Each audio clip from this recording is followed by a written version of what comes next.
রক্তের সম্পর্ক ছিন্ন করবে যারা, জান্নাত পাবে না তারা। কি গুরুত্বপূর্ণ কথা এটা। মার সঙ্গে কথা বলে না এক যুগ, এমন সন্তানও আছে। আছে বাবার সঙ্গে কথা বলে না, রাগ কইরা যা তোর সঙ্গে কথাই কব না, এক যুগ চলে যায় বাবার সঙ্গে কথা বলে না। হ্যাঁ, নাটোরে এক মাহফিলে গত বছর 72 বছর বয়সে একটা নারী তার কাপা কাপা হাতে একটা চিঠি লিখে বললেন, হুজুর আমার জন্য দোয়া করবেন, আমার 3টা ছেলে, 3টা ছেলের ঘর আমার আশেপাশে, 3টা ছেলে বিয়ে করেছে, 3টা ঘরেই রান্না বান্না হয়, ওরা পৃথক খায়, সে রান্নার গন্ধ আমার নাকে এসে ধাক্কা মারে, আমি আমার বুড়া বয়সে এখনো একা একা রান্না করি, একটু দোয়া করবেন যেন আমার সন্তানদের দিলটা গলে, আমার হাতে ব্যথা, আমার পায়ে ব্যথা, রান্না করতে পারি না হুজুর, আমার সন্তানদের যেন দিলটা গলে।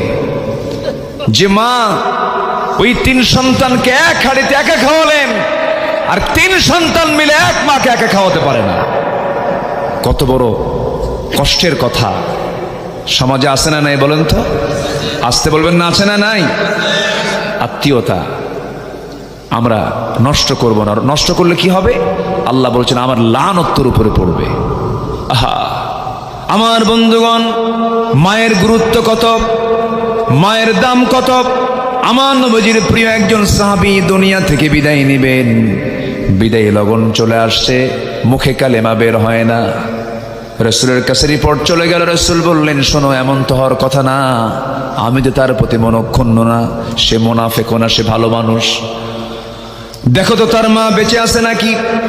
মাকে ডেকে আনা হলো, মাকে লক্ষ্য করে বলছেন, আলকামার মা আপনার ছেলে বড় অসুস্থ, দুনিয়া থেকে বিদায় হবে, তার মুখ থেকে তালকিন বের হয় না, কালেমার আওয়াজ বের হয় না, আপনি কি অসন্তুষ্ট নাকি?